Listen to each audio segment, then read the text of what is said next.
This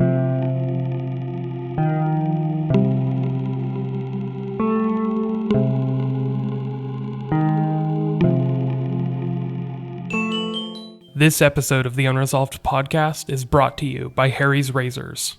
Harry's is a company founded by two guys, Jeff and Andy, who were fed up with the high prices of cheaply made razors.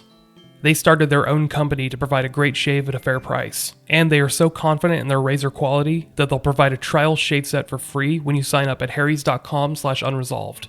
This free trial set includes a weighted ergonomic razor handle, 5 precision-engineered blades with a lubricating strip and trimmer blade, rich lathering shave gel, and a travel blade cover. All of that, which is a $13 value, you can get for free by simply heading to harrys.com/unresolved and paying a few bucks for shipping. For those of you looking to get your holiday shopping done early, Harry's just released their special edition holiday sets that would make a great gift. I'm normally not one to promote items that I wouldn't personally use, but Harry's razors really do live up to their reputation. I've actually been a fan of theirs for a while now, after heading to my local store and finding Harry's razors to be more than $5 cheaper than the competitors. And, not for nothing, Harry's razors are not just for men. My wife may or may not have stolen some of my prior razors because they were just so much better than the ones she was using, so, ladies, this offer goes out to you as well. Once again, you can head to harrys.com/unresolved to take advantage of this great offer and see what Harry's has to offer. That's harrys.com/unresolved.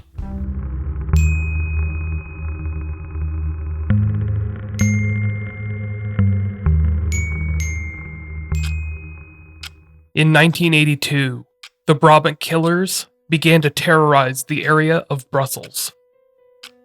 Also referred to as the Gang of Navel, this band of violent thieves began to become synonymous with the areas that they terrorized. Over the span of a year and a half, the killers had struck at least 16 times, hitting mostly grocery stores. A few of their victims were individuals killed in their own homes or at their place of work, but the killers mostly went after department stores. Every time they attacked, they seemed to be after a target of some kind. However, the unique thing about these robberies, outside of the higher-end weaponry or bulletproof vests used by the gang, seemed small in scale. Oftentimes, they attacked for some bottles of champagne and wine, or even left with a small amount of cash along with some coffee and tea. Their violence had become an escalating problem. Their early attacks were surprisingly light on violence, but it seemed like each subsequent assault had provoked them to double down on the threats and the gunshots. This might have had something to do with the weaponry that they had accrued over time, but their robberies were becoming more bold and obscene. Their last robbery, which took place at a family's home, connected to the father's jewelry workshop, had seemed to become their last. It happened on December 1st, 1983. Evidence would quickly point police in the direction of the Brabant Killers, and not only because of the senseless nature of the crime. A getaway vehicle linked to other crimes in the area was found just a few kilometers away, burned beyond recognition. For all of 1984, the mad Killers of Belgium were nowhere to be found. The area of Brussels waited on bated breath for their eventual return, believing these three boogeymen were lying in wait, eager to spread some more of their terror. This is the story of the Brabant Killers.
Welcome to the Unresolved podcast. I'm your host, Micheal Whelan, and this is part 3 of a series based on the most notorious crime spree in Belgian history. If you like what you hear and want to support my efforts to make the podcast a weekly show, you could head to patreon.com/unresolvedpod. There, you could become a patron and get access to a variety of perks, such as commercial-free episodes, a monthly poll for upcoming stories, behind-the-scenes content, and podcast merchandise. You could also stay in touch with the podcast, with the website being found at unresolved.me. There, you could find transcripts of each episode, along with links to sources, music, social media links, and the various email addresses where you could get in contact to share any questions or suggestions you may have. Now, we will dive back into the story where we left off. The Brabant killers last struck in December of 1983, but they would not be seen for over a year and a half, not until 1985. The police investigation to find the Brabant killers had quickly reached a dead end. They had various descriptions of the 3 known criminals, the most noteworthy of which was the description of the group's leader, the so-called Giant. He was a tall man, nearly 2 meters tall. This would make him approximately 6'4" or 6'5", if not taller. After all, his features were often obscured, and witnesses could only compare his height to their surroundings. This man was described as being very thin, but always walked in front of the other 2. It seemed to most of the witnesses that he was the man in charge, orchestrating the violent assaults. He was described as having both brown and blondish hair, sometimes seen with a mustache. And a witness from a 1983 assault described a large brown birthmark spotted on his neck. Despite the Giant's stature, and him being described as the ringleader, he wasn't as widely feared as one of his associates, nicknamed the Killer by the press. The Killer was described as also being a larger man, but nowhere near the height of the Giant. He stood around 1.8 meters tall, approximately 6 feet, and he had darker hair. In many of the assaults, his appearance varied, with some describing him as having lighter brown hair, a mustache, a dark complexion, etc. However, he was pretty unanimously described as being thin and in good shape. He earned his nickname, the Killer, after being responsible for almost all of the group's killings. While the Giant and the third criminal, nicknamed the Old Man, would shoot when necessary, the Killer became known for his brutal efficiency. He often shot at anything that moved, whether it be a bird outside the window or a hostage moving too slowly for his level of patience. As the assaults progressed, he seemed to express pleasure at the harming of certain individuals. The Old Man, aptly named, appeared much older than the other 2. He was described as being close to 50 years old, standing around the same height as the Killer. Witnesses described him as a bit larger than the other 2, but appearing strong. Capable, I guess, is a good word for it. The witnesses did not recall him as being fat or obese, just a larger guy that was able to take care of himself. He was seen as having a gritty look to him, cementing the image that he was not to be messed with, but he had only been seen with the other 2 a handful of times throughout their assaults. Many considered the Old Man to be the trio's getaway driver. In earlier reports, he was even referred to as the Driver, thus being the only member of this gang to have 2 different nicknames. Forensic testing at the time had very little to go on. Many of the weapons the killers used had been stolen from gun stores, so there was no way to track them to individual owners. However, a link between firearms would lead police to a man by the name of Juan Mendez. Juan Mendez, occasionally called Tony by those close to him, was a sales manager for a large European gun manufacturer. The company, named Fabrique Nationale, is one of the largest and most popular gun manufacturers in the world. Often abbreviated as FN, and identified by its location, Herstal, a Belgian town near the German border. The company has ties to other firearm brands like Browning and Winchester. Juan Mendez, an engineer, was the sales manager that basically operated as the company's liaison for Latin America. He had been born in Spain, but his family had fled in the 1950s due to the harsh conditions set forth by then-dictator Francisco Franco. Due to his understanding of engineering and his own knowledge of the various languages and dialects from Latin America, he had become the sales manager for the entire area. He often cooperated with defense agencies from governmental bodies, and was pretty widely regarded as an esteemed member of the firearm community. In addition to being an employee of a gun manufacturer, he also had a large personal collection of firearms. Mendez was something of a collector, so this was a substantial assortment of pistols, rifles, and other assorted weaponry. On May 15th, 1985, most of this collection was stolen from the home of Juan Mendez. He was at work at the time, and immediately became wary of associates of his. You see, in addition to working for FN Herstal, Mendez also had ties to far-right white supremacist organizations, the kind of which I've spoken about throughout this series. It seems like almost everyone I speak of, whether they be victims or suspects, has a 6 degrees of separation from unsavory individuals involved in right-wing movements. After the theft of his weapons, Mendez reported the incident to police. However, he had his own suspicions, and as the police investigation seemed to go nowhere, Mendez made his own thoughts public. He believed that the weapons were stolen by a friend of his, a former gendarmerie police officer named Madani Bahush.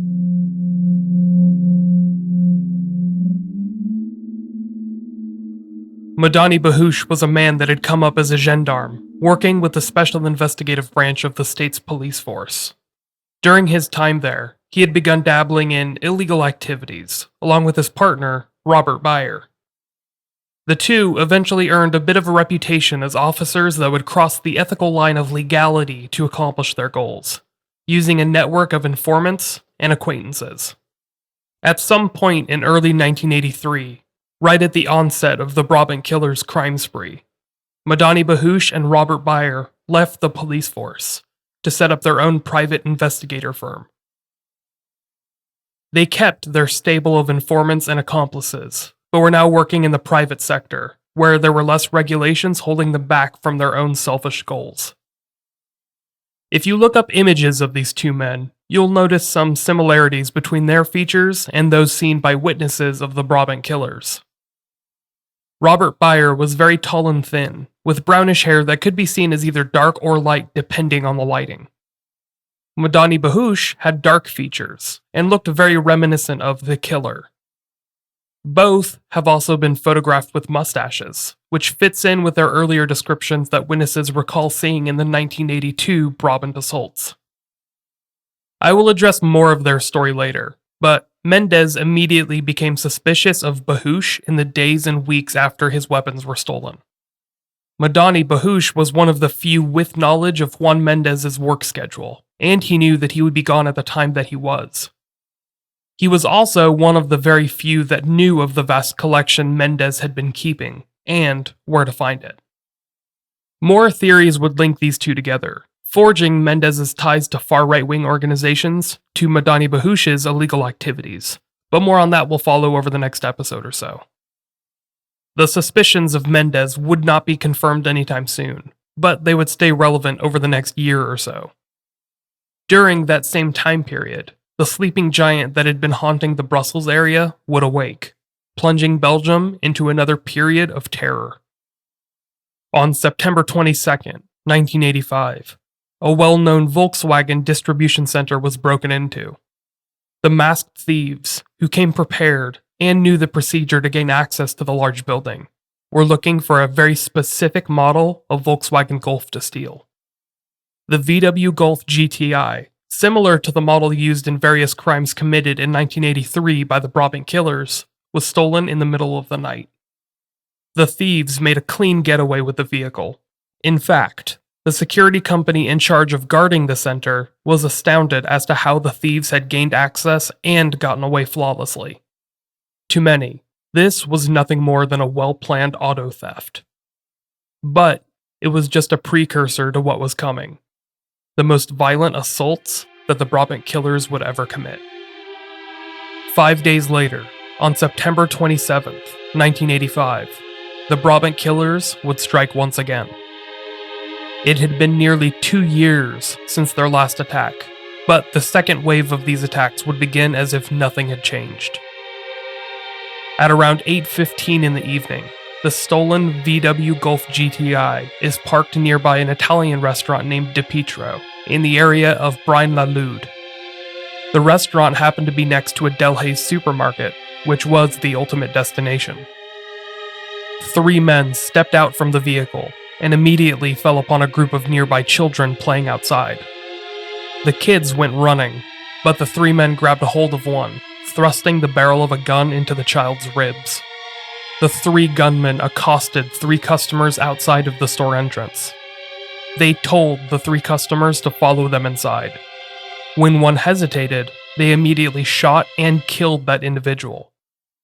The other 2 outdoor customers were able to run and flee for safety, but all hell would break loose inside of the Delhaize grocery store. Pushing the child hostage in front of them, the 3 gunmen entered the front of the store and demanded all of the customers to lay belly down on the floor. They fired warning shots, and when one customer did not lie down quickly enough, the Brabant madmen fired at him. He would survive his injuries, but became the second person shot in just a matter of seconds. The first of the gunmen demanded an employee put all of the money from the registers into a single paper bag, while the second kept watch over the customers and other employees through the sight of a gun. The third gunman demanded the manager head to the back of the store with him. The office where they kept the money was separated from the main store through a small alleyway, and after walking that distance with the manager at gunpoint, he was told that the safe was unable to be opened.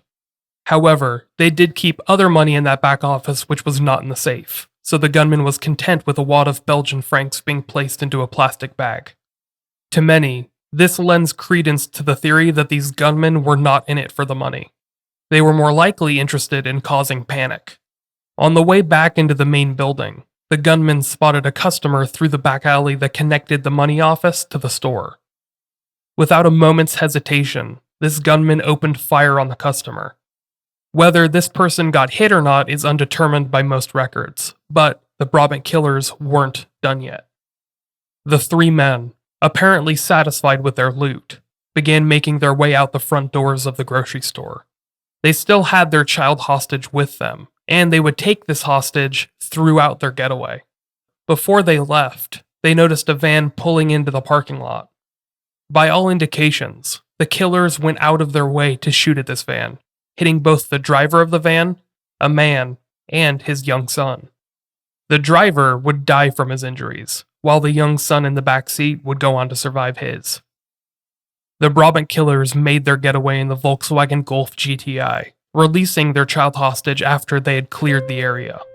Their total haul was roughly $20,000, which isn't nearly enough to warrant the 3 lives they had taken and the endless amount of stress and panic they had induced. The witnesses that were present for this attack recalled the 3 killers as being emotionless, describing their brutal killing of defenseless individuals as, quote, military-styled executions, unquote. They described the killers as shooting at anything that moved. The wounded customer from the back alleyway was just one such example. Despite this attack being the harsh reminder to the Belgian people that the Brabant Killers had yet to face justice, they would strike again the very same day. In fact, just half an hour or so later, in a town called Overijse.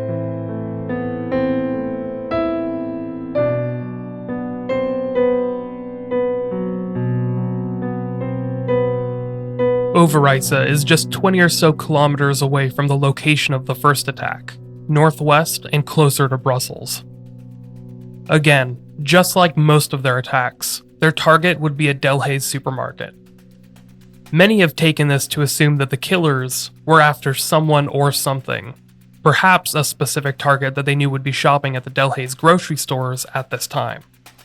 A getaway car, presumably the Golf GTI they had made their escape with just minutes beforehand, parked behind a Vindicant establishment. 3 men disembarked from the vehicle, wearing dark clothing and masks, and walked single file through a row of bushes, protecting them from view of the nearby street. Again, they came across a group of 3 children playing nearby. I originally thought this might have been a mistake in the various sources, but the outcome is drastically different. Instead of taking these kids captive, one of the children is shot at point-blank range almost immediately. The other two children run to escape, but before the robbery has even taken place, they have already taken a young life before its time. As they continue into the grocery store, they begin looking for a suitable hostage. They quickly find one, holding their guns to the back of the hostage as they enter the Delhaize supermarket. Immediately, warning shots break out. The three thugs threaten all of the customers and employees, demanding that they hit the floor. The lead gunman fires towards the shelves, inspiring slow or hesitant customers to act quickly. The second gunman heads towards the back offices, firing at shelves as he walks. The third gunman remains with the hostage at the front of the store, keeping a constant eye out towards the front of the store and any potential responding officers. The first gunman, who had been trying to establish terror throughout the store, accompanies the second gunman as they head to the back offices. There, they steal not only money in a plastic bag, but the store's small safe itself. One of the gunmen carries the safe towards the front of the store, while the other keeps a watchful eye out for customers and employees. As the three gunmen maintain their own twisted sense of order, they fire without hesitation towards anything that moves. It doesn't matter whether it's a box of cereal falling off of a shelf or a bird flying too close to a window. The gunmen are eager to fire at anything that may pose a threat to them. This results in several injured customers and employees, hit not only by ricochet bullets, but shattered glass and pieces of shrapnel. The three gunmen look to make their escape, heading back to the parking lot. A vehicle entering the store is shot at, but the person driving the vehicle manages to escape on all fours through a side door of the car. Another customer isn't so lucky. He is actually heading back to his car to leave, in a panic, when he is closed in on by the three gunmen, who fire without mercy in his direction. He is hit 3 times, and he dies almost instantly. The three gunmen make it back to their getaway vehicle, which is assumed to be the Volkswagen Golf GTI, but before they enter the car, they execute their hostage at point-blank range. Within a moment, however, they are speeding off into the night, towards the direction of Brussels.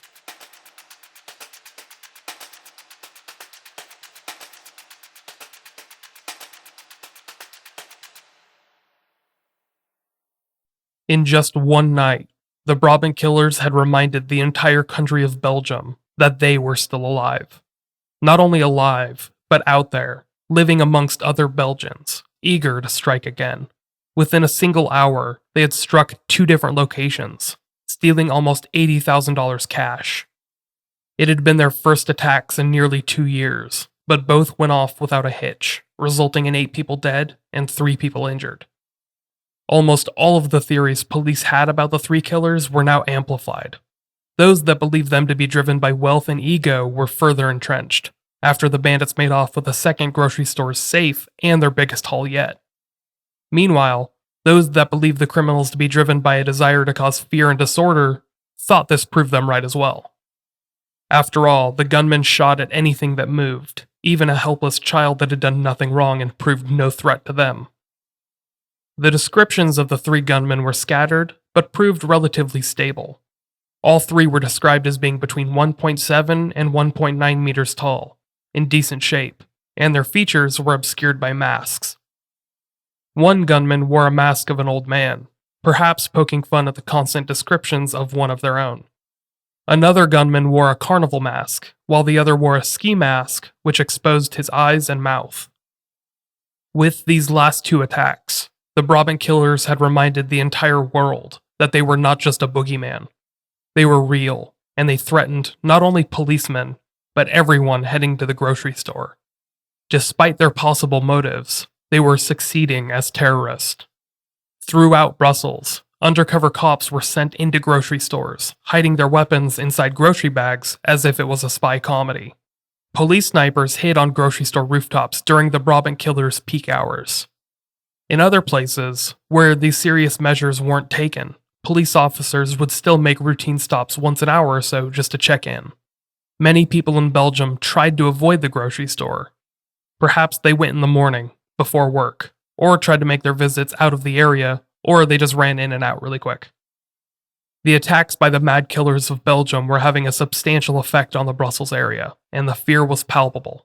However, the gang known as the Brabant Killers were likely aware of all of these police tactics, because they were planning one final attack, the assault that would go down in the record books as being one of the most violent in Belgian history. It would be their last known appearance, but it would leave their mark on the area forever. In a town called Aalst, just northwest of Brussels, police had been regularly checking in on grocery stores. Once every hour or so, police would pull up to the front of the store, get out, take a peek inside, and make sure that everything was kosher.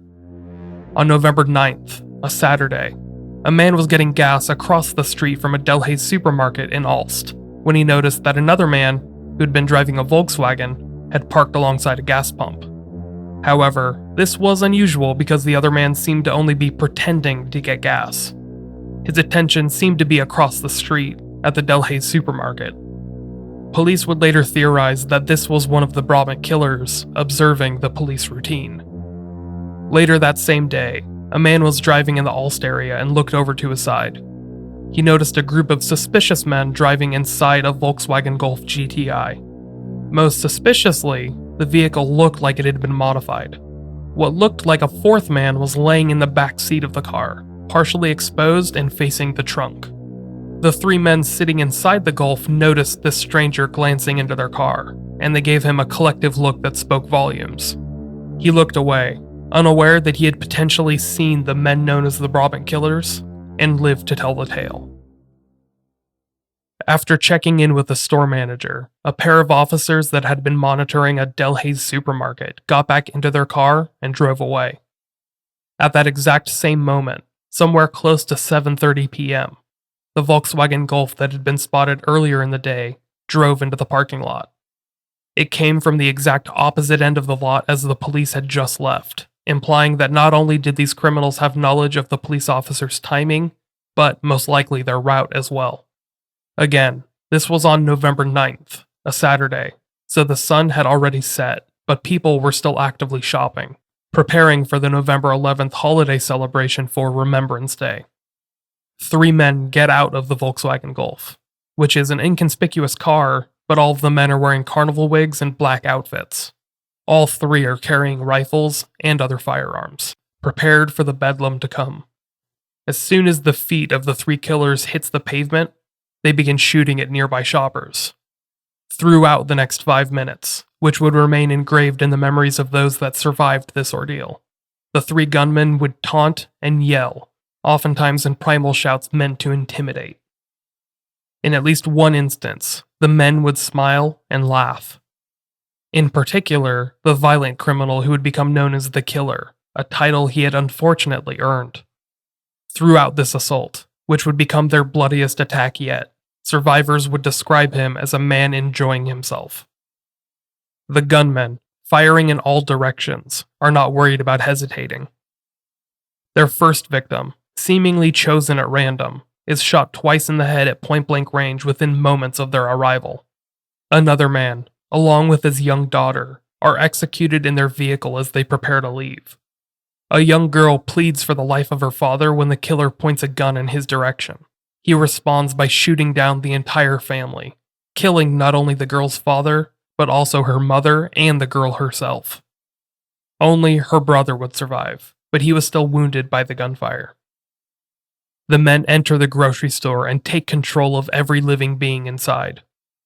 They conduct their robbery much like others before it, by having one gunman remain up front, terrorizing the customers and employees.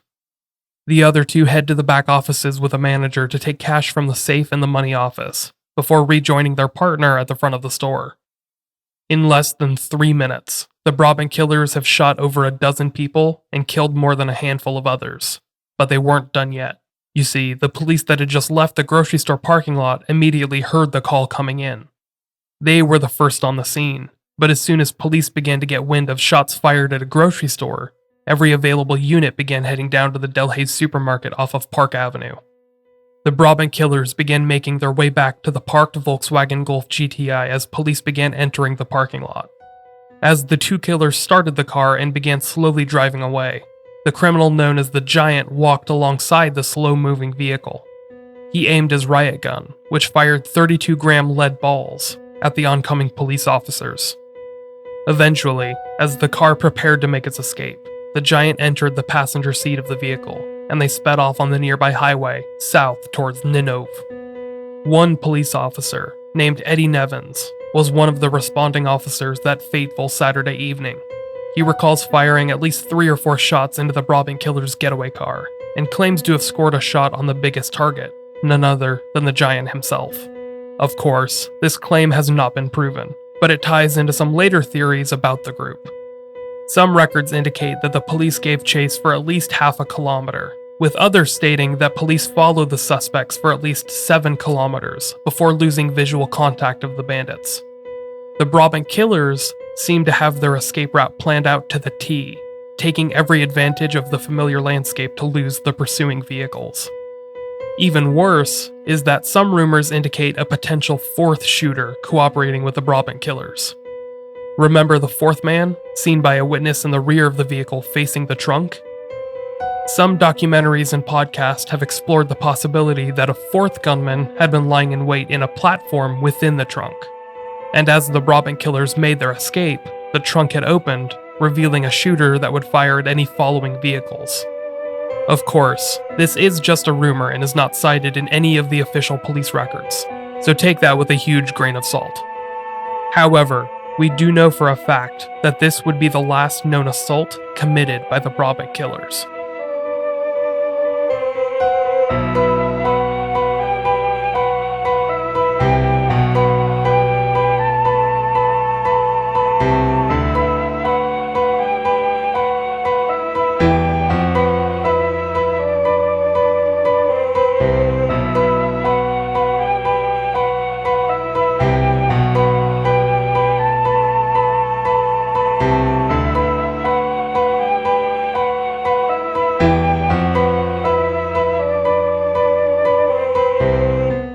When police had finished digging through the crime scene, they discovered that the gunman had killed 7 people and seriously wounded 8 others.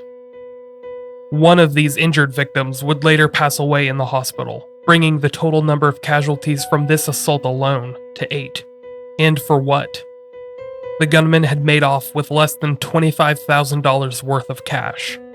At this point, it was common knowledge that grocery stores were not carrying any type of serious money. Managers had begun offloading their deposits as soon as they possibly could. To many, this just further cemented the fact that the gang of Nivelle were not in this for the payday. Rather, they had been sent, either by an employer or themselves, to cause chaos and panic within Belgium.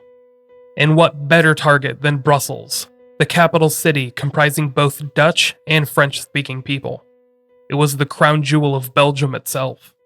Over the span of 3 years, the Brabant killers had attacked 22 separate targets, killing at least 28 and wounding at least 40. These were neither serial killers nor mass shooters. They were somehow both.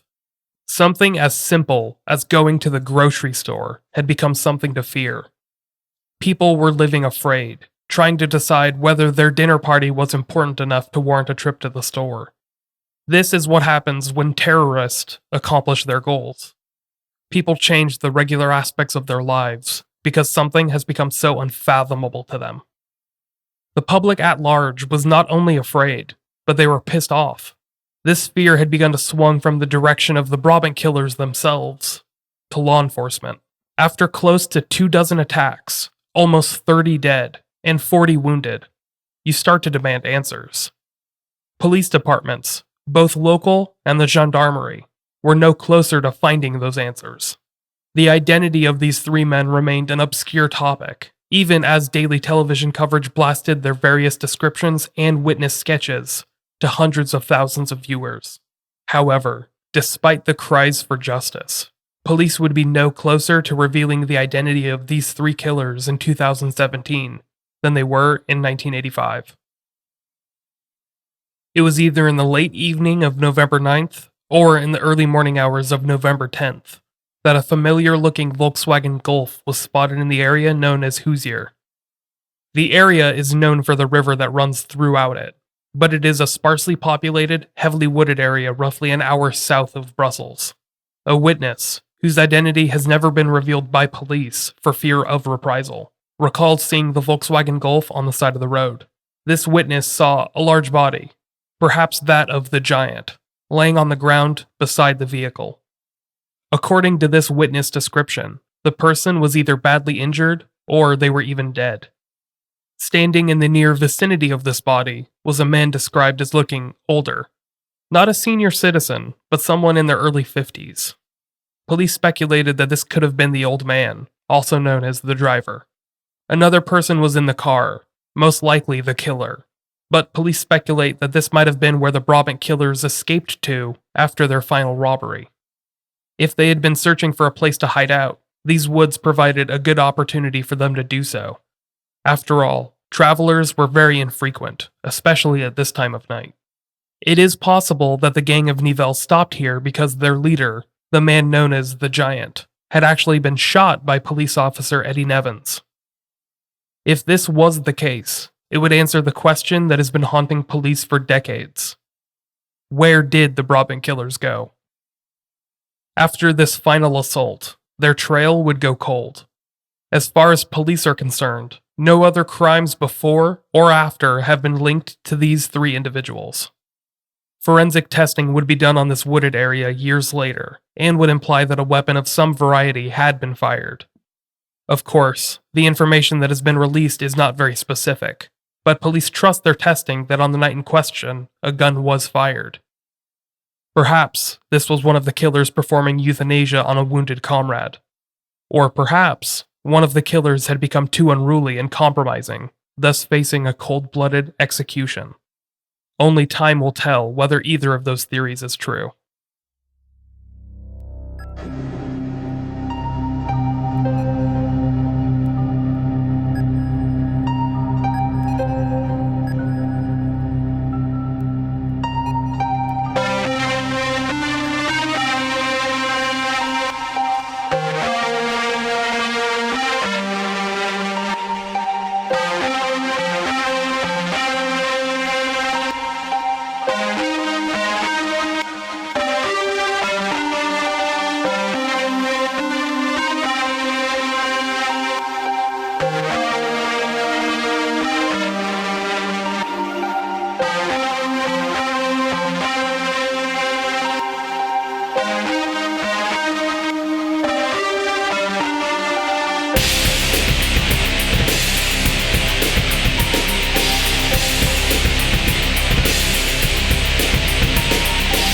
The Volkswagen Golf GTI, which the three gunmen had used to make their escape in, would be found on November 11th, in a spot of the woods in which they had allegedly been spotted. The car was burned beyond all recognition, destroying most, if not all, of the evidence that police could have later tested for DNA. Another witness would later claim to see men at the local pier where boats would tow off into the river. This witness claims to see at least two men at the pier sometime after the final assault took place. That these two men were throwing a bag of guns and ammunition into the water. According to police reports, ammunition would be found at this spot, but it would take almost a year for the police to find any guns. Within that year, the Brabant killers faded back into obscurity. They had left their mark on Belgian culture, inspiring fear at the mundane task of heading to the grocery store. It's possible that the three men known to police as the Gang of Nivelles, and to the world at large as the Brabant Killers, had simply faded back into the normal routines of which they had emerged. It's also possible that at least one of them had been fatally wounded in this final attack, resulting in the trio losing its irreplaceable leader. However, it's also possible that these were not just three common criminals, that they were a part of something bigger, something aimed at taking down the Belgian government entirely. In part 4 of the Brabant Killers, I will explore some theories and even shine a light on some potential suspects. Most of these suspects have included themselves in the conversation due to their own violent histories and their proximity to the crimes. But some of these suspects are living as free men to this day. To be continued.